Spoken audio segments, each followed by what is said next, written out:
Praise the Lord सभी को। आइए शाम के समय हम प्रभु की आराधना करें और हम ये प्रार्थना करें कि प्रभु आपका राज्य आए, प्रभु आपकी इच्छा प्रभु इस जमीन पे पूरी होने पाए।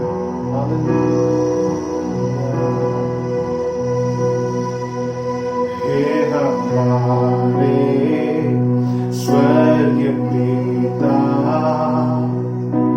तेरा नाम पवित्र, तेरा राज्य जल्द आए, तेरी इच्छा पूरी हो, ज़मीन पर जैसे स्वर्ग आए, ज़मीन पर जैसे स्वर्ग आए, स्वर्ग आए, स्वर्ग आए,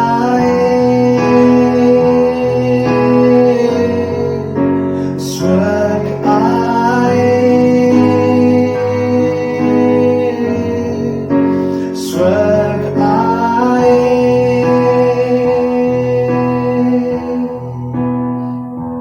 हे हमारे स्वर्गीय पिता, तेरा नाम पवित्र, तेरा राज्य जल्द आए, तेरी इच्छा पूरी हो, ज़मीन पर जैसे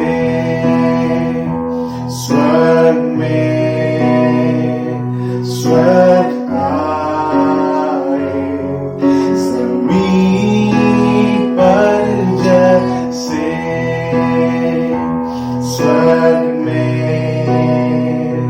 स्वर्ग आए,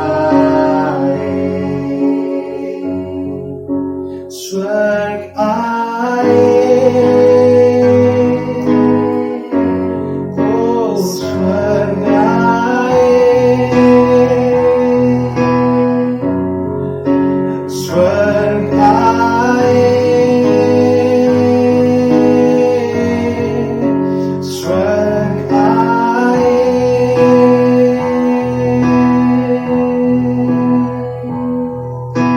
तेरा राज्य, तेरी सामर्थ, तेरी महिमा हमेशा आमीन। तेरा राज्य, तेरी सामर्थ, तेरी महिमा हमेशा आमीन।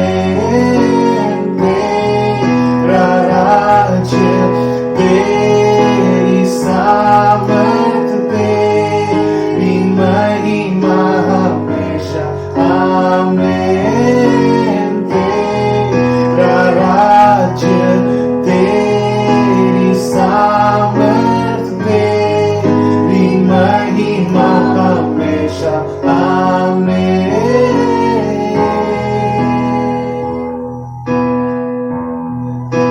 स्वर्ग आए, स्वर्ग आए, स्वर्ग आए, स्वर्ग आए,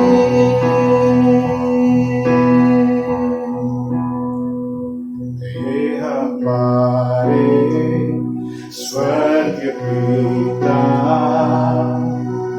तेरा नाम पवित्र,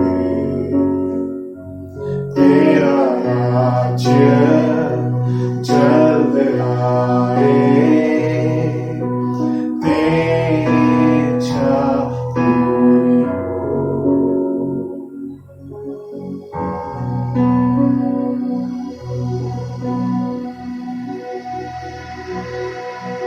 प्रभु यीशु मसीह के नाम में आज के बाइबल अध्ययन में मैं आप सबों को स्वागत करता हूं। मेरे प्रियो, हम लोग इफिसियों की पत्री का अध्ययन करते आ रहे हैं और अब बिल्कुल आखिरी हिस्से में हम आ गए हैं और मैं विश्वास करता हूं कि आपने इस अध्ययन से बहुत कुछ सीखा और अपने जीवन में एक आत्मिक उन्नति को अनुभव किया है। आज हम लोग बिल्कुल आखिरी हिस्से में हम लोग चलेंगे और अगर आपको याद होगा तो मैंने बताया था कि इफिसियों की पत्री जो है कलीसिया के 7 बातों को प्रकट करती है। किन किन रूप में कलीसिया को हम जानते हैं, जान सकते हैं, उसके विषय में हम लोगों ने 7 ऐसी बातों को देखा था कि कलीसिया क्या है। कलीसिया उसकी देह है, church is body of Christ. फिर हमने देखा था कि कलीसिया क्या है, एक नया मनुष्य। और हमने देखा था यहूदियों और अन्य जातियों को मिला करके परमेश्वर ने अपने लिए एक नया मनुष्य उसने बनाया।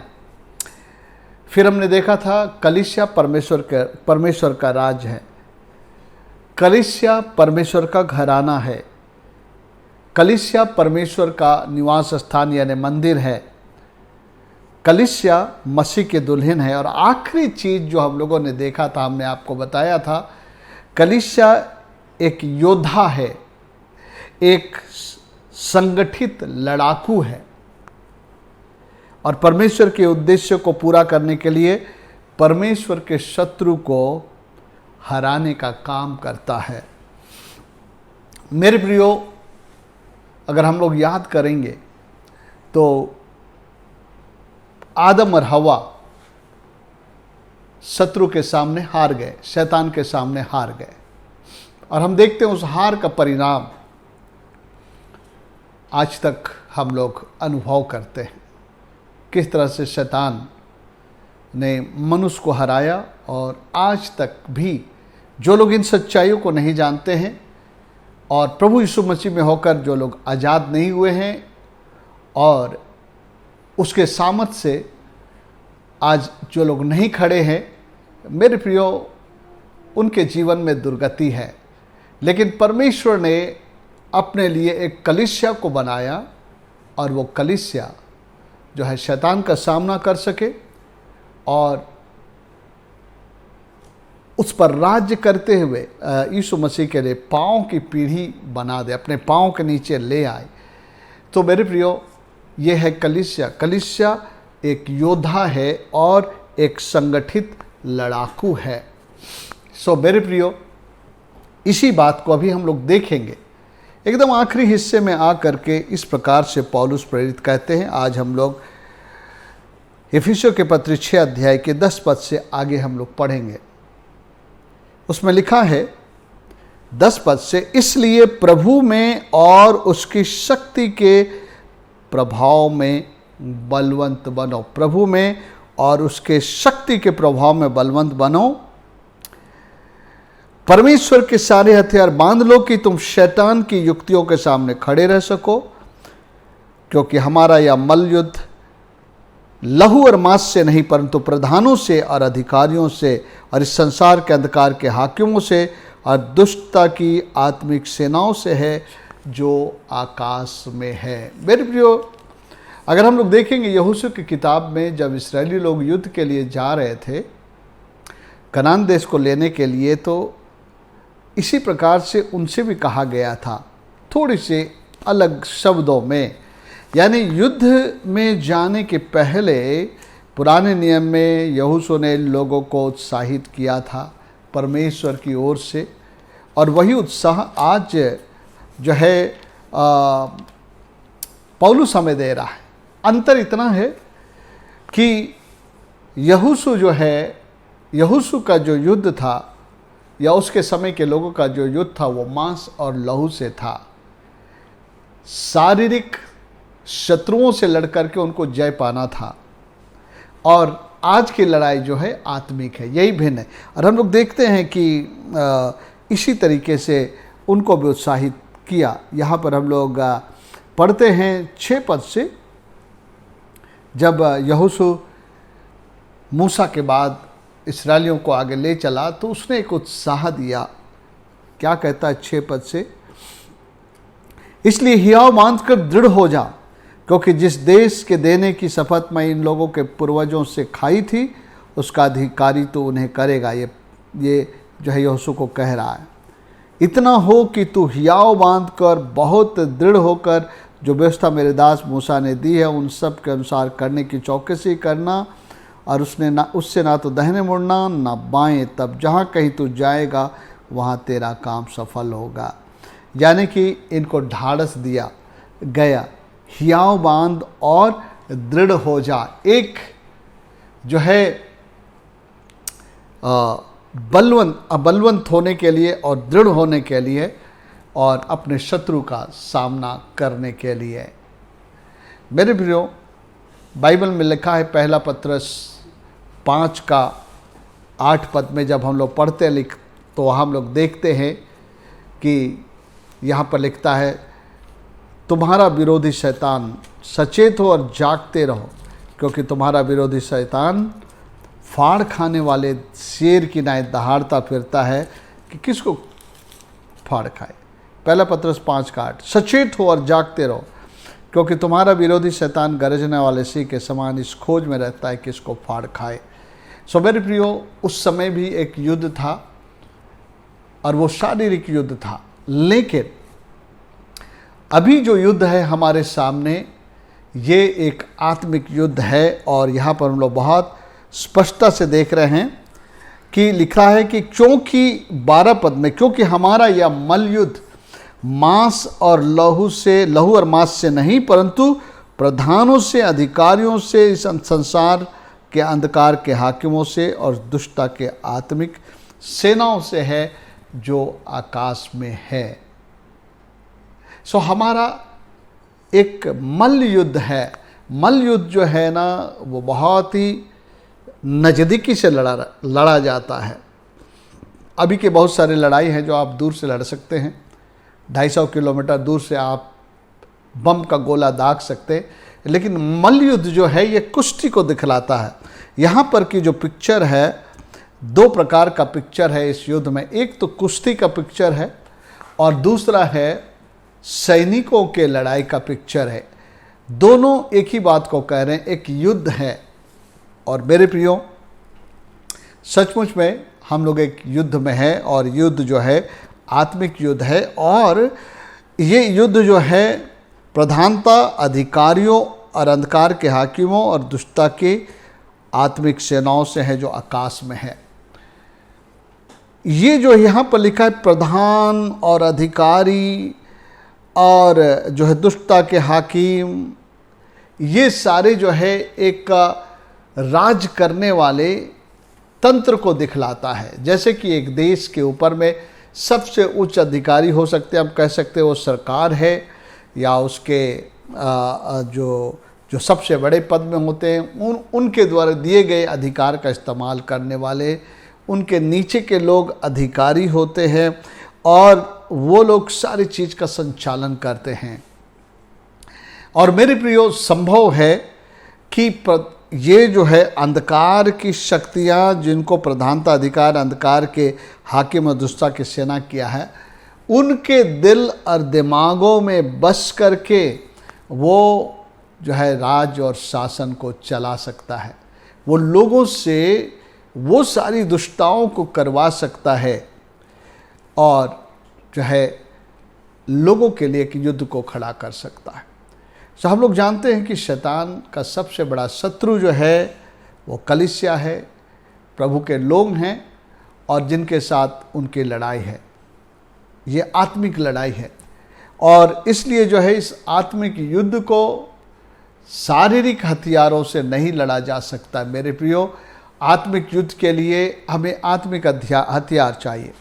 2 कुरिन्थियों 10 अध्याय में देखते हैं तो पौलुस बतलाते हैं, 2 कुरिन्थियों का 10 अध्याय 3 और 4 पद को जब हम पढ़ते उसमें लिखता है, क्योंकि यद्यपि हम शरीर में चलते फिरते हैं तो भी शरीर के अनुसार नहीं लड़ते, क्योंकि हमारे लड़ाई के हथियार शारीरिक नहीं, पर गढ़ों को ढा देने के लिए परमेश्वर के द्वारा सामर्थ्य। हमारी लड़ाई के हथियार शारीरिक नहीं है, परंतु गढ़ों को ढा देने के लिए सामर्थ्य।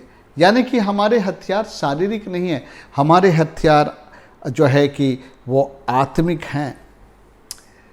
एक बात हम लोग 10 पद में देखते हैं, लिखा है, इसलिए प्रभु में और उसके शक्ति के प्रभाव में बलवंत बनो। किस बात के लिए? युद्ध के लिए, युद्ध को जीतने के लिए, युद्ध में मैदान में मजबूत होकर के खड़े रहने के लिए, शत्रु का सामना करने के लिए और फिर उसको हराने के लिए बलवंत होने की जरूरत है, बलवंत होने की जरूरत है।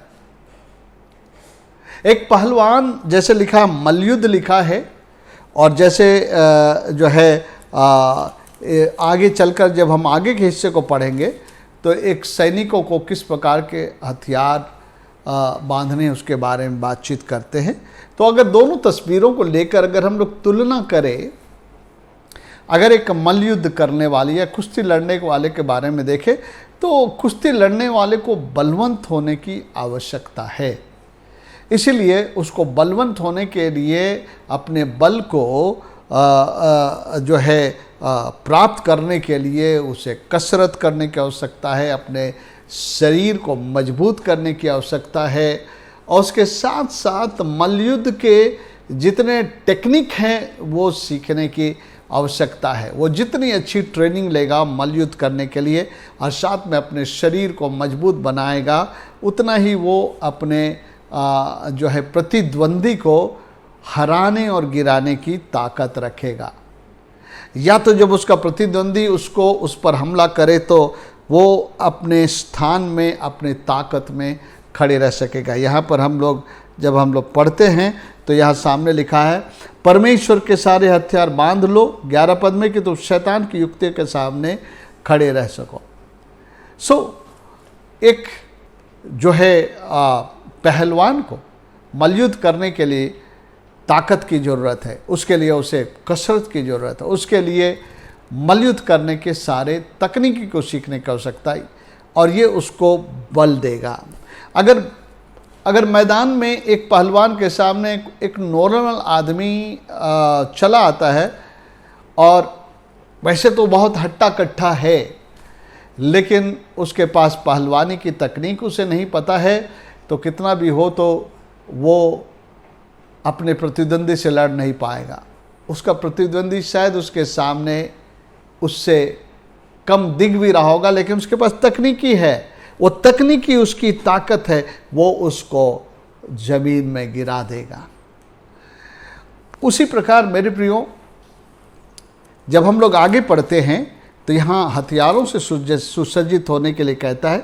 हम लोग पहले देख लेते हैं, उसके बाद हम लोग देखेंगे। हमारा लड़ाई है कहता है, और 13 पद से कहता है, इसलिए परमेश्वर के सारे हथियार बांध लो। हथियार, सेना में लड़ने जाने वाले लोग कभी खाली हाथ नहीं जाते हैं, वो हथियारों को अपने साथ लेकर जाते हैं, हथियारों से अपने आप को सुसज्जित कर लेते हैं। ये पहले समय के हिसाब से लिखा हुआ है, जब रोमी साम्राज्य जो है बहुत ही जो है शक्तिशाली था और उस समय में लड़ाई आमने सामने होती थी।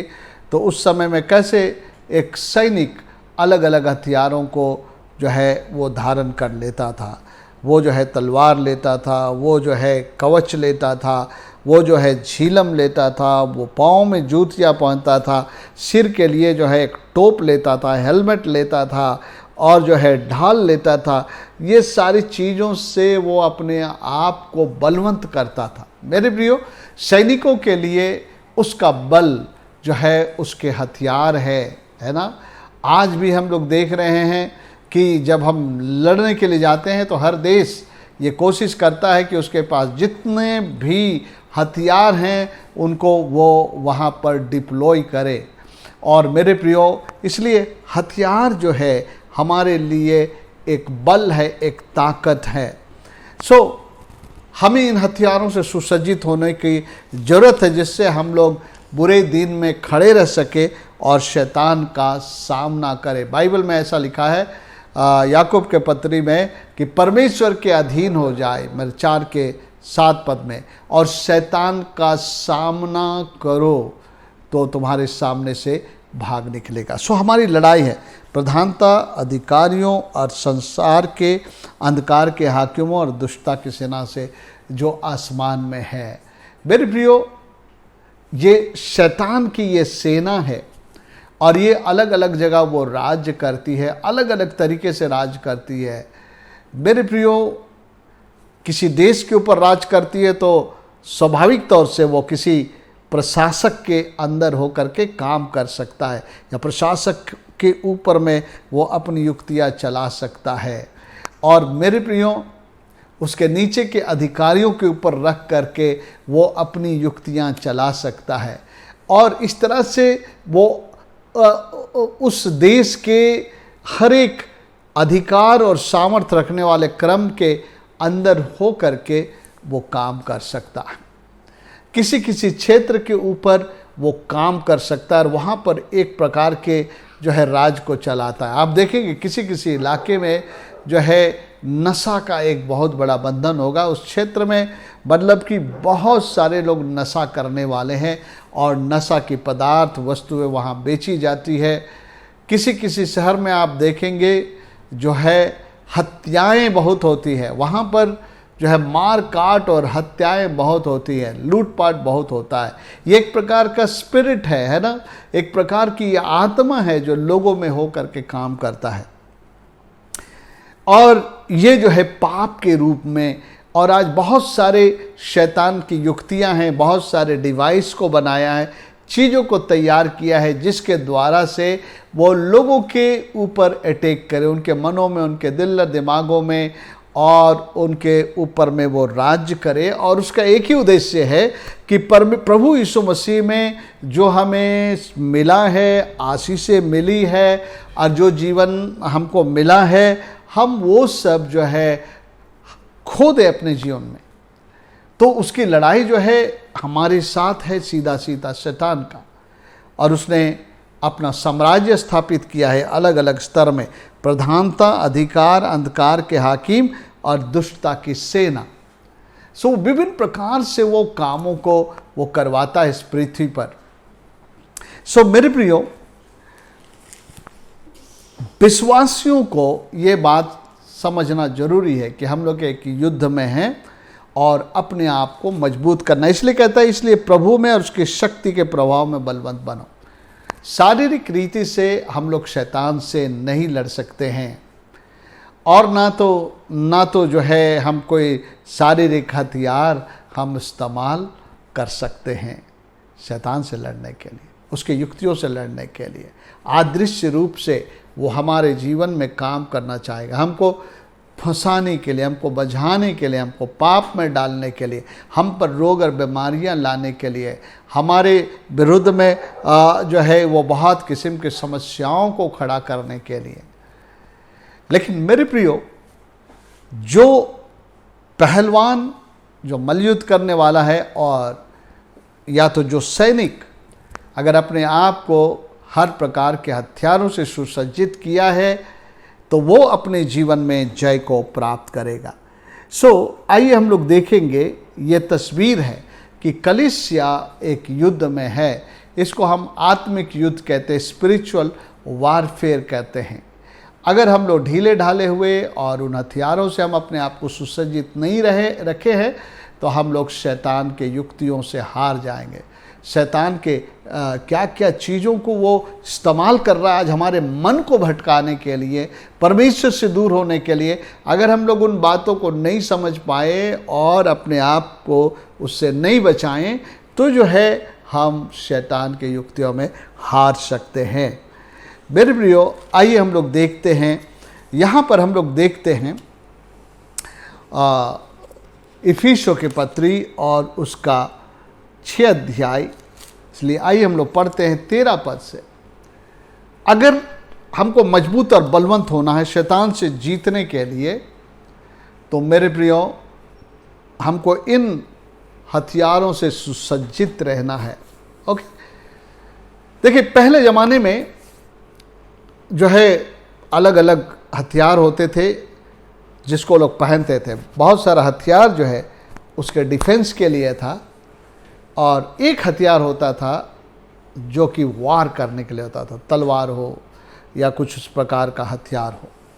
सो आइए हम लोग देखेंगे यहाँ पर 13 पद से क्या क्या हथियार है, और आज उस हथियार से हम सुसज्जित है या नहीं है। ओके, आइए हम लोग यहाँ पर पढ़ते हैं 13 पद से।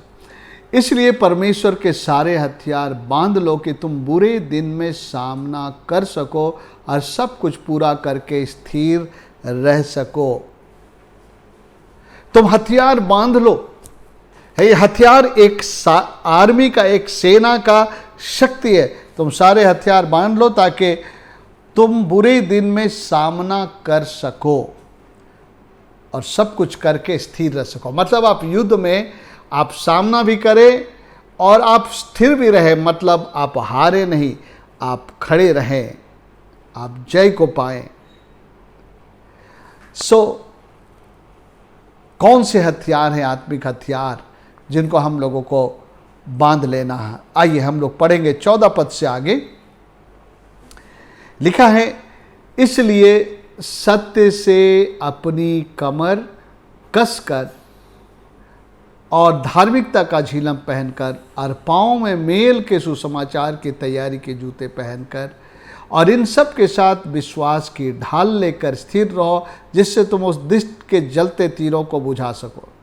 उद्धार का टोप और आत्मा की तलवार जो परमेश्वर का वचन है ले लो, और हर समय हर प्रकार की आत्मा में प्रार्थना और विनती करते रहो, और इसलिए जागते रहो कि सब पवित्र लोगों के लिए लगातार विनती करते रहो, और मेरे लिए भी कि मुझे बोलने के समय ऐसा प्रबल वचन दिया जाए कि मैं साहस के साथ सुसमाचार का भेद बता सकूं। तो यहाँ पर कई हथियार हैं जिसका जिक्र है, और हमें निश्चित करने की आवश्यकता। इन बुरे दिनों में अगर हम खड़े रहना चाहते हैं, मेरे प्रियो, आज शैतान जो है आक्रमण कर रहा है, अटैक कर रहा है लोगों के जीवन में, और अगर वो इन हथियारों को लिए हुए हैं तो वो उस पर सफल नहीं होंगे। आप याद रखिए, यशायाह में कहता है जितने भी हथियार तेरे विरुद्ध रचे गए हैं वो सफल नहीं होंगे। किन के लिए लिखा है? ये उन लोगों के लिए लिखा है जो लोग यहाँ इफिसियों में बताए हुए हथियारों को ले चुके हैं। ऐसा नहीं कि हम यूं ही उससे हमारा हानि नहीं हो। कभी कभी हम सोचते हैं कि सब कुछ परमेश्वर ही करेगा। नहीं मेरे प्रियो, परमेश्वर हमसे भी अपेक्षा करता है कि हम भी कुछ करें। परमेश्वर जो हमें बताया उन बातों को हमें करना है, और जो परमेश्वर को करना है परमेश्वर करेगा। बहुत बार हम लोग जो हमें करना है हम नहीं करते हैं, और हम अपेक्षा करते हैं कि परमेश्वर हमारे लिए करेगा। मेरे प्रियो, आप धोखे में ना रहें। हाँ, परमेश्वर हमको बहुत सारी बातों को बताया है। बाइबल में लिखा है, भजन संहिता में, वो मेरे हाथों को युद्ध करना सिखाता है। तो युद्ध का जो कौशल या स्किल जो है आपको तो सीखना पड़ेगा, लेना पड़ेगा, हथियारों को इस्तेमाल करना पड़ेगा। तो हम जो आत्मिक युद्ध में हैं मेरे प्रियो, हमको हथियार को इस्तेमाल करना पड़ेगा। तो आइए हम लोग हथियारों को देखें। सबसे पहला हथियार जो है हम लोग देखेंगे 14 पद में लिखता है, इसलिए सत्य से अपनी कमर कसकर। ओके, नंबर 1 है सत्य से कमर कसकर। सत्य क्या है? सत्य परमेश्वर का वचन है। मेरे भी यहाँ पर वचन का 2 जगह जिक्र होगा, लेकिन दोनों अलग अलग तरीके से। सत्य से अपनी कमर कसकर। आपको बताऊं कि ये युद्ध जो है उस समय रोमी साम्राज्य के लोग लड़ते थे, और उस समय जो लोग जो है ना, अगर आपने तस्वीरों में देखा होगा तो रोमी सैनिक लोग जो है स्कर्ट की तरह उनका ड्रेस होता था। जो स्कर्ट जो लड़कियां पहनती उसी तरह का उनका कॉस्ट्यूम होता था। और जो है ना, उसको जब वो लोग युद्ध में अगर जाना है, दौड़ना है, तो उस कॉस्ट्यूम को ऊपर उठा करके उसको थोड़ा बांध लेना पड़ता था, है ना, ताकि वो फ्रीली दौड़ सके, आगे बढ़ सके। इसलिए यहाँ पर कह रहा, नहीं तो अगर वो लंबा वस्त्र उसका पाँव तक नीचे रहे तो जब उसको तेज भागना हो तो शायद उसमें फंस करके वो गिर जाए और ज़्यादा तेज से ना दौड़ पाए। इसे बोलता सत्य से अपनी कमर कस कर, और उसी बेल्ट में जो है वो जो कमर कस यानी अंग्रेजी में बेल्ट कहा गया, उसी में आपका तलवार भी लटकेगा, खंजर भी लगेगा और कई सारी चीज़ें उसके साथ जुड़ी होंगे। तो बोलता सत्य से अपनी कमर कस कर। ये पहला हथियार है। सत्य क्या है? सत्य जो है परमेश्वर का वचन है। तो सत्य से कमर कस लेने का मतलब है कि आप वचन को अच्छी तरह से पढ़िए और वचन को जानिए और वचन का ज्ञान रखें। हालेलुया। क्योंकि बाइबल में लिखा है, मेरे ज्ञान के कमी की वजह से मेरे लोग नाश हो रहे हैं। सत्य से अपनी कमर कस कर। हम लोग जानते हैं यूहन्ना 17 पद में लिखता है, हे प्रभु सत्य के द्वारा इन्हें पवित्र कर, तेरा वचन सत्य है। परमेश्वर का वचन सत्य है। जब दूसरा यूहन्ना उसका 1 अध्याय 4 पद में, मैं बहुत आनंदित हुआ कि मैंने तेरे कुछ बच्चों को उस आज्ञा के अनुसार जो हमें पिता की ओर से मिली थी सत्य पर चलते हुए पाया। Praise the Lord. सत्य पे चलते हुए। मेरे प्रियो, ये पहला हथियार जो है सत्य से कमर कसकर। सत्य क्या है? परमेश्वर का वचन है। और सत्य जो है हमको सारे हथियारों को रखने के लिए मदद करता है। ये बेल्ट की तरह है। सत्य से कमर कसकर यानी कि हमें सत्य को जानना है और सत्य में चलना है। यहाँ पर सत्य यानी जो परमेश्वर का वचन है, इसका 2 बार उपयोग है। तो पहला उपयोग क्या है? सत्य से अपनी कमर कसकर, मतलब परमेश्वर के वचन को जो सत्य है जानो और सत्य पर चलो। जो लोग परमेश्वर के वचन पे चलते हैं, सत्य में चलते हैं, मेरे प्रियो, वो लोग शैतान का सामना कर सकेंगे। शैतान उन्हें धोखा नहीं दे पाएगा, शैतान उनको डिसीव नहीं कर पाएगा, क्योंकि सत्य के द्वारा उनकी रक्षा होगी। परमेश्वर का वचन सत्य है, परमेश्वर का वचन बुद्धि का वचन है, वो उसकी रक्षा करेगा बोलता है।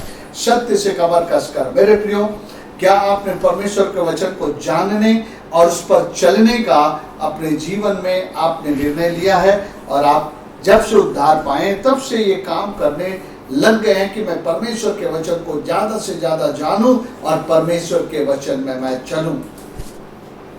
मेरे प्रियो, आज बहुत सारे लोग हैं जो बहुत जो है समय उनको हो चुका है प्रभु यीशु मसीह को जानकर, प्रभु यीशु मसीह को ग्रहण करके, लेकिन उनके सत्य वचन का ज्ञान उनके पास बहुत कम है। और जब वचन ही नहीं जानते हैं तो सत्य पर वो क्या चलेंगे। इसलिए हम लोग हमेशा जोर देते हैं कि विश्वासियों को रोज बाइबल पढ़ना है और जो उसको सीखना है और उस पर चलना है। वचन के सुनने वाले ही नहीं, वचन के करने वाले बनो। यूहन्ना ने कहा, सत्य के द्वारा इन्हें पवित्र कर, क्योंकि तेरा वचन सत्य है। मेरे क्या आप अपने आप को सत्य से कमर कस लिए हैं, या तो आप परमेश्वर के वचन के प्रति ज्ञान है और परमेश्वर के सत्य में चलने के प्रति जो है आप जो है चूक रहे हैं। ओके, सत्य से अपनी कमर कसकर। सेकंड बात बोलता है धार्मिकता की झीलम पहन करके। धार्मिकता की झीलम पहन करके। झीलम जो है एक लोहे के तारों का एक ऐसा हथियार था, एक डिफेंसिव वेपन था जिसको वो पहन लेते थे, क्योंकि उस जमाने में तलवारों से लड़ा जाता था। तो वो ये हाथ जो है बहुत ही नाजुक जगह है, अगर उस हृदय में अगर तलवार को ठोक दिया जाए तो बहुत जल्दी से व्यक्ति धराशायी हो सकता था। इसलिए इस हृदय को जो है हमको बचाने की आवश्यकता है। हमारा हृदय जो है शुद्ध होना है, हमारे हृदय को जो है हमको पवित्र रखना है, इसमें कोई मलिनता को आने नहीं देना है। इसकी रक्षा करनी है। सबसे अधिक अपने मन की रक्षा कर। हम लोग देखेंगे नीति वचन उसके 4 अध्याय में हिंदी में लिखता सबसे अधिक अपने मन की रक्षा कर, लेकिन लिखा है कि अपने हृदय की रक्षा कर। यहाँ पर हम लोग पढ़ते हैं 23 पद को, नीति वचन 4 का 23, सबसे अधिक अपने मन की रक्षा कर, क्योंकि जीवन का मूल स्रोत वही है। यहाँ पर जो शब्द मन लिख दिया है कि हिंदी में जो है ये अनुवाद में थोड़ा सा जो है भिन्नता आया है। मन जो हमारा वो हिस्सा है जहाँ सोचने, विचारने और निर्णय लेने का क्षेत्र, जिसको हम सोल कहें।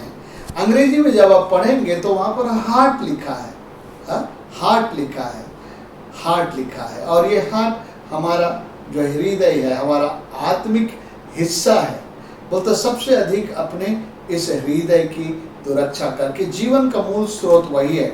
देखिए, आप शरीर से भी अशुद्ध हो सकते हैं, और अगर शरीर की अशुद्धता को आप बहुत ज़्यादा अपने जीवन में लेते रहते हैं तो आपका अंतरात्मा भी अशुद्ध हो जाता है। फिर आपका अंतरात्मा आपको आपके विवेक से बात नहीं कर सकता है, और आप शरीर की मलिनता में भी आ जाते हैं और आत्मा की मलिनता में भी आ जाते हैं। आत्मा में हमारा जो अंदरूनी आवाज़ है, वो फिर आपसे बातें नहीं कर सकेगा। अगर शरीर में भी पाप है और आपकी आत्मा में भी पाप है। इसलिए क्योंकि जब हम लोग देखते हैं 2 कुरिन्थियों 7 अध्याय उसके 1 पद में, तो वहाँ पर लिखा, अतः हे प्रियो, जबकि ये प्रतिज्ञा हमें मिली है तो आओ हम अपने आप को शरीर और आत्मा की सब मलिनता से शुद्ध करें और परमेश्वर का भय रखते हुए पवित्रता को सिद्ध करें। तो देख रहे हैं, शरीर में भी मलिनता हो सकती है और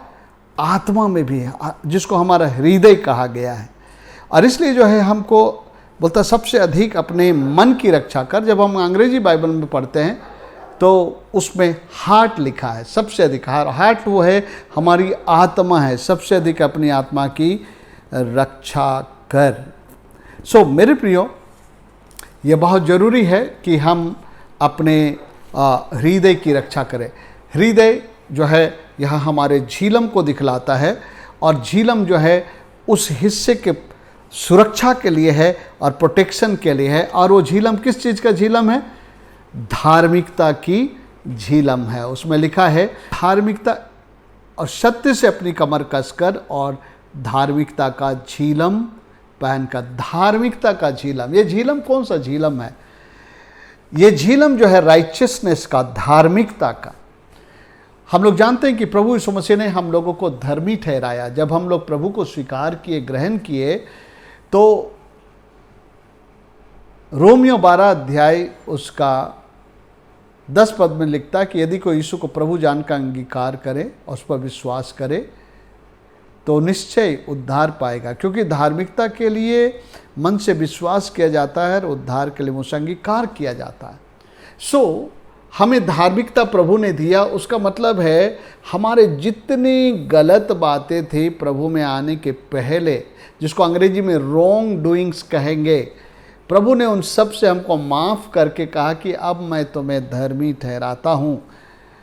धर्मी का अंग्रेजी शब्द है राइचियसनेस। राइचियसनेस बना है राइट से, मतलब कि अब हमको जो प्रभु के दृष्टि में ठीक है जीवन, वो जीना है। जब हम प्रभु के दृष्टि में जो ठीक जीवन है जब हम जीते हैं तो हमारे हृदय की रक्षा होता है। सबसे अधिक अपने मन की रक्षा कर लिखा है, यानी वहाँ पर जो अंग्रेजी में लिखा अपने हृदय की रक्षा कर, क्योंकि जीवन का मूल स्रोत वही है। सो जब हम धार्मिकता को पहन लेते हैं, यानी जो प्रभु के दृष्टि में ठीक है वही जीवन जीते हैं, तो हमारे पास धार्मिकता का हथियार है, और ये हमारी आत्मा में जो है किसी प्रकार का वार शैतान नहीं कर सकता है। शैतान क्या करता? उद्धार पाए हुए लोगों को पहले तो उनको शरीर के लालसा अभिलाषों में फंसाता, उनके मन पे राज करता है, और धीरे धीरे उनके जो हृदय में भी उतरता है, ताकि उसको अपने कब्जे में फिर से ले ले, परमेश्वर से दूर कर दे, और जो उसके लिए उद्देश्य था परमेश्वर का वो अपने जीवन में खो दे और हार जाए। अगला हथियार कहता है और पाँव में मेल के सुसमाचार की तैयारी के जूते पहनकर। मेरे प्रियो, ये मेल भी एक बड़ा हथियार है। पिछले एक संदेश में हमने बताया था कि परमेश्वर ने यीशु मसीह के द्वारा हमसे मेल मिलाप किया और हमें मेल मिलाप की सेवा को सौंप दिया। मेल मिलाप की सेवा यहाँ पर दो बातों को दिखलाती है। एक तो है मेल के सुसमाचार, परमेश्वर और मनुष्य के बीच में मेल करवाने के लिए जो पाप के कारण अलगाव है, उस कार्य को करने के लिए हम हमेशा तैयार रहे कि हम उन लोगों को जो प्रभु को नहीं जानते, प्रभु के मार्ग में नहीं चलते हैं, उनको सुसमाचार सुनाने के लिए हमारे अंदर में तैयारी है। मेल के सुसमाचार के जूते पहनकर, एक ये है, लेकिन दूसरा एक ये है मेल मिलाप का जीवन। आज हम लोग देखते हैं कि बहुत फूट है लोगों के बीच में, मेल मिलाप नहीं है। और अगर हम लोगों से फूट रखते हैं, लोगों के साथ हम जो है संगति को तोड़ते हैं, खराब करते हैं और हम मेल मिलाप में नहीं है ना, तो परमेश्वर हमारे साथ नहीं होगा। पिछले दिनों में मैं एक संदेश दिया था और वो था इब्रानी 12 का 14 पद लिखता है, सबसे मेल मिलाप रखने उस पवित्रता के खोजी हो जिसके बिना कोई परमेश्वर को नहीं देखेगा। तो एक तो मेल मिलाप का जीवन जो है जरूरी है, जिसके बिना परमेश्वर का साथ हम नहीं देख पाएंगे और हम शैतान के सामने हारेंगे। और दूसरा इसका ये मतलब है कि हम मेल के सुसमाचार को भी ले जाने वाले बने। एक हथियार है शैतान के राज्य के खिलाफ में, मेल का सुसमाचार हथियार है और ये उसके राज्य को तोड़ता है। जब एक पापी मन फिराता है और प्रभु के पास आता है, परमेश्वर से मेल कर लेता है, तो शैतान का राज्य जो है टूटता है, उसका शैतान का राज कमज़ोर होता है। और इसलिए हर विश्वासी को जो है परमेश्वर का सुसमाचार सुनाना चाहिए, मेल का सुसमाचार। और ये बहुत ही पावरफुल चीज़ है, सामर्थ्य है। ये जो है उद्धार पाने वालों के लिए सामर्थ्य बतलाता है। सो ये तीसरा हथियार था कि हम लोग मेल के सुसमाचार की तैयारी के जूते पहनकर हमेशा जो है मेल के सुसमाचार सुनाने के लिए हम तैयार है। मौका मिले तो लोगों को प्रभु के बारे में बताएं, अपनी गवाही दे, परमेश्वर की ओर लोगों को लाने के लिए, मेल कराने के लिए हम बढ़ाएं। और दूसरी ओर हम मेल का जीवन जिए, मेल मिलाप का जीवन जिए। जब हम मेल में नहीं जीते हैं तो हम परमेश्वर से दूर होने लगते हैं और शैतान इसी समय हमारे जीवन में नाना प्रकार की युक्तियों को ला करके वो हमारे जीवन को घात करता है। ओके, अगला हथियार हम लोग देखेंगे तो लिखा है, और इन सब के साथ विश्वास की ढाल लेकर स्थिर रहो। मेरे प्रियो, एक ही चीज़ है जो हमको परमेश्वर के लिए स्थिर खड़ा रहने के लिए मदद करता है, वो है हमारा विश्वास। विश्वास परमेश्वर और उसके वचन और उसके प्रतिज्ञाओं पर। विश्वास सारी चीज़ें प्रतिकूल नज़र आती है, अनुकूल नज़र नहीं आती है, लेकिन फिर भी वो प्रभु के वचन पर विश्वास करते हुए वो खड़ा रहता है और अंत में जो है वो जय पाता है जीवन के पास। हमारे जीवन में बहुत सारे ऐसे परिस्थितियाँ आएंगी, विषम परिस्थितियाँ आ जाएंगी कि हमको लगेगा कि अब क्या होगा, और कई बार हमारा विश्वास डगमगाने लगेगा। लेकिन बाइबल बताता है कि प्रभु के लोग जय कैसे प्राप्त करते हैं, वो जो है वो विश्वास के द्वारा संसार पर वो जय प्राप्त करते हैं। प्रभु का एक वचन मैं ढूंढ रहा हूँ, अगर मिल जाएगा तो हम लोग पढ़ेंगे कि जो जय हमें मिलती है वो परमेश्वर पर विश्वास के द्वारा। यहाँ पर हम लोग देखते हैं 5वां अध्याय, क्योंकि जो कुछ परमेश्वर से, 5वां अध्याय उसका 4 पद, क्योंकि जो कुछ परमेश्वर से उत्पन्न हुआ है वो संसार पर जय प्राप्त करता है, और वह विजय जिससे संसार पर जय प्राप्त होता है वो हमारा विश्वास है। संसार पर जय पाने वाला कौन है? केवल वह जिसका यह विश्वास है कि यीशु परमेश्वर का पुत्र है। मेरे प्रिय, जब हम लोग यीशु मसीह और उसके वचन पर, उसके प्रतिज्ञाओं पर विश्वास करते हैं और उस पर खड़े होते हैं, तो ये जो है शैतान के हर वार को रोकता है। मेरे प्रिय, शैतान बहुत प्रकार की शंकाएं, बहुत प्रकार के विचारों को लाएगा, हमको डगमगाना चाहेगा। लेकिन जब हम परमेश्वर प्रभु यीशु मसीह पर, उसके वचन पर, उसके प्रतिज्ञाओं पर विश्वास करते हैं तो हम स्थिर खड़े रह सकते हैं और जब हम लोग स्थिर खड़े रहते हैं तो शैतान बहुत किस्म के वार करके वो थक जाता है और हम पर प्रबल नहीं होता है, लेकिन वो हमसे हार जाता है। सो मेरे प्रियो, आइए हम प्रभु यीशु मसीह और उसके वचन और उसके प्रतिज्ञाओं पर विश्वास करें, परमेश्वर पर हम लोग विश्वास करें, शैतान की बातों पर विश्वास ना करें, लोगों की बातों पर विश्वास ना करें। जब परिस्थितियां बहुत उल्टी सी नज़र आती है तब भी आप कहें कि मेरे प्रभु के वचन में ये लिखा है, मेरे लिए उसने प्रतिज्ञा किया है कि वो मुझे कभी नहीं छोड़ेगा, वो मुझे कभी नहीं त्यागेगा। उसने कहा है संकट के दिन में मैं तुझे छुड़ाऊंगा, मैं तेरे संग रहूंगा। अब जब आप उस वचन पर विश्वास करते हैं तो चाहे परिस्थितियां कितनी भी उल्टी क्यों ना हो, आप दृढ़ खड़े रह जाते हैं और बाद में ये विश्वास के कारण जो आप पर शैतान की युक्तियां प्रबल नहीं हो पाती है और उसको छोड़ करके चला जाना पड़ता है आपको, फिर जय आपकी हो जाती है। ओके, अगला हथियार हम लोग देखेंगे 17 पद में, उद्धार का टोप। मेरे प्रिय, ये तो सबसे पहली बात है, बिना उद्धार पाए हुए लोग कभी भी शैतान का सामना नहीं कर पाएंगे। उद्धार का टोप, उद्धार का टोप जो है ये जो है हमारे पास होना, उद्धार का अनुभव हम सबों के पास होना जरूरी है। ओके, आत्मा की तलवार के विषय में बात करेंगे। और आत्मा की तलवार एक ही जो है वार करने वाला हथियार, यहाँ सब जो है डिफेंसिव है, बचाव करने वाला। अगर ये है तो शैतान आपके जीवन में नहीं। अगर सत्य से आपने अपनी कमर कसी है, धार्मिकता का जीवन आप जी रहे हैं, मेल मिलाप के सुसमाचार के जूते पहने हुए हैं, मैंने सुसमाचार सुनाने की भी बात है उसमें, लोगों के साथ मेल में जीने के लिए अगर विश्वास का ढाल अब पहने हुए हैं तो शैतान के जलते तीरों को बुझा सकेंगे। उद्धार का टोप, आप उद्धार के अनुभव में हैं, और आत्मा की तलवार जो परमेश्वर का वचन है ले लो। मेरे यहाँ पर 2 बार परमेश्वर का वचन आ रहा है। पहली बार मैंने आपको बताया और सत्य से अपनी कमर कस कर, मैंने कहा सत्य क्या है, परमेश्वर का वचन है, लेकिन उसका एप्लीकेशन अलग है। यहाँ पर सत्य से अपनी कमर कस कर, वहाँ पर जो संबंध है वो परमेश्वर के वचन का ज्ञान और उसमें चलना, to practice the word of God, परमेश्वर के वचन पे चलना, परमेश्वर के वचन को जानना और परमेश्वर के वचन को चलना है। लेकिन यहाँ पर परमेश्वर का वचन का इस्तेमाल अलग है। 17 पद में लिखा है, और आत्मा की तलवार जो परमेश्वर का वचन है ले लो। तलवार हमेशा वार करने वाला वचन है।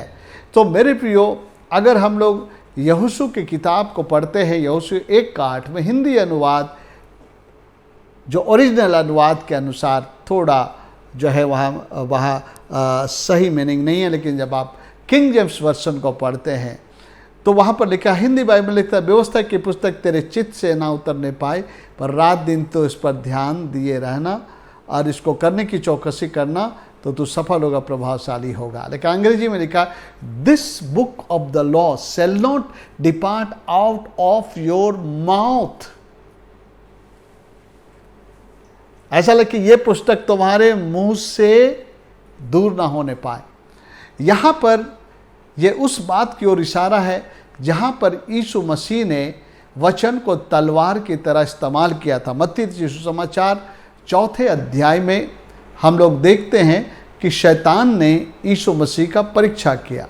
अभी उन परीक्षाओं में हम लोग नहीं जाएंगे, लेकिन हम लोग जानते हैं 4 बार यीशु मसीह से कुछ करवाना चाहा, लेकिन यीशु मसीह कहते हैं ये लिखा है, ये लिखा है, ये लिखा है। ये था परमेश्वर के वचन का शैतान के जो है बातों के खिलाफ में इस्तेमाल करना, वार करना, परमेश्वर के वचन को बोलना। पहला जो सत्य से कमर कस करके परमेश्वर के वचन को जानना और उस पर चलना। लेकिन ये जो है आत्मा की तलवार है, वचन बोलना। मेरे प्रिय, केवल वचन को मन में रखने से नहीं होगा, वचन को बोलना है, मुंह से निकलना है। नीति वचन में एक वचन में दिखलाना चाहता हूँ, अगर मिल जाएगा तो उसमें लिखता है जब परमेश्वर का वचन हमारे पास होता है और जब वो मुंह से निकलता है तो वो जो है बड़ा ही अच्छा होता है, फलवंत होता है। 22 अध्याय 17 पद से मैं पढ़ता हूँ, कान लगाकर बुद्धिमानों के वचन सुन और मेरी ज्ञान की बातों की ओर मन लगा। यदि तू उसको अपने मन में रखे और वे सब तेरे मुंह से निकला भी करे तो यह मन भावनी बात होगी। वचन आपके अंदर है और आपके मुंह से निकला भी करे। मेरे प्रियो, जब तक वचन आपके अंदर केवल है, अगर मुंह से नहीं निकलता है तो वो एक तलवार की तरह काम नहीं करेगा। शैतान का सामना हम परमेश्वर के वचन को लेकर करें। जब वो हमारे अंदर में संदेहों को डालेगा, जब वो हमारे अंदर में भय को डालेगा, तो हमें तुरंत परमेश्वर का वचन लेकर के उससे बातचीत करना चाहिए। ये लिखा है, ये लिखा है, ये लिखा है, ये लिखा है बोल करके आपको भी परमेश्वर के वचन का इस्तेमाल करना चाहिए। लिखा है कुछ समय के बाद वो यीशु मसीह को छोड़ करके चला गया। अगर हम भी इस तलवार का इस्तेमाल करते, वचन से हम सामना करते हैं शैतान का, तो वो तुम्हारे सामने से जो है वो चला जाएगा, तुम पर जयवंत नहीं होगा। अगला हथियार प्रार्थना है, और हर समय हर प्रकार से आत्मा में प्रार्थना और विनती करते रहो, और इसीलिए जागते रहो कि सब पवित्र लोगों के लिए लगातार विनती किया करो, और मेरे लिए भी कि मुझे बोलने के लिए सामर्थ्य मिले और प्रबल वचन मिले और साहस मिले। ये जो हथियार है ये प्रार्थना का हथियार है, और लिखा है कि हर प्रकार की प्रार्थना, हर समय हर प्रकार से आत्मा में प्रार्थना करो। हम लोग जानते हैं प्रार्थना कई प्रकार की प्रार्थना है, कि निवेदन की प्रार्थना है, सहमति की प्रार्थना है, और जो है उपवास की प्रार्थना है, अन्य भाषा में प्रार्थना है। हर प्रकार की प्रार्थना से प्रार्थना करते रहो, जागते रहो, और प्रभु के दासों के लिए प्रार्थना करते रहो। ये जो है प्रार्थना के जीवन में के विषय में कह रहा है। सो मेरे प्रियो, यहाँ पर हम लोग देखते हैं कि प्रभु के सामर्थ्य शक्ति में के प्रभाव में बलवंत बनो। किस लिए? क्योंकि तुम्हारे सामने एक युद्ध है, एक मल युद्ध है, प्रधानता अधिकार अंधकार के हाकिमों से। अगर उस पर हम प्रबल होना चाहते हैं तो हमको हथियारों को बांध लेना है। क्या है? सत्य से कमर कस करके और धार्मिकता का झीलम पहन करके परमेश्वर की दृष्टि में सही जीवन जीते पाँव में मेल के सुसमाचार के तैयारी के जूते पहनकर। मैंने कहा इसमें दो बातें, मेल के मनुष्य को परमेश्वर से मेल कराने के लिए सुसमाचार सुनाना, और मेल के जीवन को जीना, और जो है विश्वास की ढाल ले करके हम लोग स्थिर रहे, खड़े रहे। विश्वास हमें खड़े रहने में मदद करता है, और जो है उद्धार का टोप हम में रहे, और जो है हमारा जो बैटल ग्राउंड है हमारा मन के ऊपर है शैतान का, इसलिए यह टोप पहनने के लिए कह रहा है। और हमको हमेशा जो है अपने मन को जो है परमेश्वर के वचन में लगाए रखना है, और आत्मा की तलवार, और आखिरी है प्रार्थना। ये हथियार है। अगर ये हथियार हमारे जीवन में है तो मेरे प्रियो हम लोग बलवंत होंगे, अपने शत्रु का सामना कर सकेंगे। लेकिन अगर ये हथियार से हम सुसज्जित नहीं हैं तो शैतान हम पर प्रबल होगा, हम हारेंगे। मेरे प्रियो, आज कई लोग हारा हुआ जीवन जी रहे हैं। वो शैतान पर प्रबल नहीं हो रहे हैं, शैतान पर वो जय नहीं पा रहे हैं, शैतान के राज को तहस नहस नहीं कर रहे हैं, बल्कि शैतान ही उनके जीवन को हरा रहा है और उनको अपने पाँव के तले रख रहा है। नहीं मेरे प्रियो, परमेश्वर कलीसिया का जो परमेश्वर के दृष्टि में जो एक पिक्चर है वो है, कलीसिया जो है एक योद्धा है, एक संगठित लड़ाकू है। हम इंडिविजुअली भी हम लोग शैतान का सामना करते हैं, युद्ध को लड़ते हैं, और सम्मिलित रूप से भी हम लोग को युद्ध लड़ना है कलीसियाओं के द्वारा। मेरे प्रियो, आज कई कलीसिया लोग शैतान से क्या लड़ेंगे? शैतान ने कलीसिया के लोगों को आपस में लड़ा दिया है, मेल टूट चुका है, और लोगों के अंदर में बिटरनेस है, उनके हृदय में, मनों में परमेश्वर के वचन के अनुसार वो जो है अपने जीवनों को नहीं चला पा रहे हैं, प्रार्थना का जीवन नहीं है, और शैतान जो है प्रबल हो गया है। लेकिन मेरे प्रियो, प्रभु यीशु मसीह ने कलीसिया को एक योद्धा के रूप में देखा है, एक सम्मिलित संगठित लड़ाकू में के रूप में देखा है, जो कि वो लोग उस योद्धा के रूप में एक मसीह होकर के हम लोग जीवन को बिताएं। सो मेरे प्रियो, आइए हम लोग जो है प्रभु में बलवंत बने। प्रभु में बलवंत होने के लिए ये हथियार हमारे पास होने चाहिए। जब हम इन हथियारों से सुसज्जित हैं तो परमेश्वर भी कहता है शैतान जितने हथियार तैयार करेगा, जितनी युक्तियां निकालेगा, जिसके द्वारा वो आपको परमेश्वर के उद्देश्य, परमेश्वर के मार्ग से फेरे, आपके पवित्रता के जीवन को प्रभावित करे, प्रार्थना के जीवन को प्रभावित करे और आपको कमज़ोर करे, ये सब वो नहीं कर पाएगा, लेकिन आप एक जयवंत जीवन को जिएंगे। इसलिए आइए हम लोग जो है परमेश्वर के शक्ति के प्रभाव में बलवंत बने, इन हथियारों को हम लोग बांध ले। सो मेरे प्रियो, आगे का हिस्सा पौलुस प्रेरित जो है अंतिम अभिवादन के रूप में रखता है, उसमें उतना कुछ हमें देखने की आवश्यकता नहीं है, लेकिन यहाँ का मुख्य हिस्सा 6 अध्याय का कि कलीसिया की योद्धा है। मेरे प्रियो, आप योद्धा के रूप में जी रहे हैं या तो जो है एक हारने वाले सैनिक के रूप में जी रहे हैं। अगर आप हारा हुआ जीवन जी रहे हैं तो कहीं ना कहीं इन हथियारों की आपके जीवन में कमी है। मैं आपको उत्साहित करूंगा, 1 पर 10 से 18 पद तक जो है आप लोग पढ़ें और उस पर विचार करें और देखें, उन हथियारों को आप पहन ले, धारण करें, सुसज्जित करें। आज भी आर्मी को आप देखेंगे तो उसके पास हाथ में हथियार है, लेकिन सामने में एक बुलेट प्रूफ जैकेट पहनता है, जैसा पहले झीलम पहना जाता था, ताकि अगर गोली चले तो उनके हृदय को ना भेद सके। अलग अलग हथियारों को, टोप को पहन के चल रहे हैं, अलग अलग हथियार उसके पास है। जो उनका बल है वो बिना हथियार के लड़ नहीं सकते। हथियार हमारा बल है, हमारा स्ट्रेंथ है। आइए हम इन हथियारों को धारण करें और आइए हम कलीसिया जो है प्रभु के लिए एक योद्धा के रूप में हम लोग खड़े हो। परमेश्वर, प्रभु यीशु मसीह, परमेश्वर का नाम यहोवा साबोत है, सेनाओं का यहोवा परमेश्वर, वो हमारा कैप्टन है और हम लोग उस सेना के सैनिक हैं। आइए हमारा सेनाओं का यहोवा के साथ हम भी जो है परमेश्वर के जय पाने वाले सैनिक के रूप में जो है हम लोग परमेश्वर के हथियारों को धारण कर ले। मैं प्रार्थना करता हूं कि हम सभी लोग इन हथियारों को धारण कर लेंगे। इसलिए एक बार फिर से आप लोग इस हिस्से को पढ़ें और उसको नोट करें और चेक करें क्या मेरे जीवन में है और क्या मेरे जीवन में नहीं है, और जो नहीं है उसको आप धारण करिए। तो मेरे प्रियो, आने वाली दिनों में शैतान आपसे हारेगा और आप जय करते जाएंगे और परमेश्वर के उद्देश्य को इस पृथ्वी पर पूरा करेंगे। परमेश्वर इस वचन पर आशीष दे। आइए हम लोग प्रार्थना करेंगे।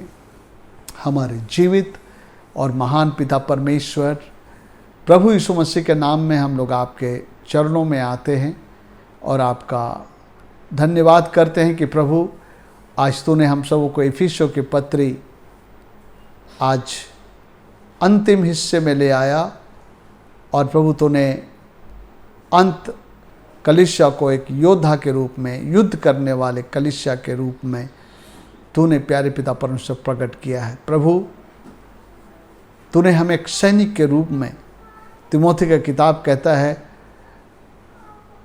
कि एक सैनिक अपने भर्ती करने वाले को प्रसन्न करता है।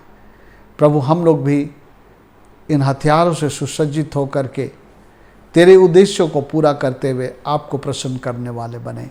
मैं प्रार्थना करता हूँ हर कोई की आज मदद कर, सहायता कर। ये प्रार्थना और विनती आपके बेटे हमारे प्रभु यीशु ख्रिस्ट के नाम में मांगते हैं। सुनिए और दया से ग्रहण करिए, वापस मानिए। आमीन। अब हमारे परमेश्वर पिता का प्रेम, उसके पुत्र यीशु का अनुग्रह और पवित्र आत्मा की सहभागिता हम सबों के संग साथ सदाकाल बनी रहे।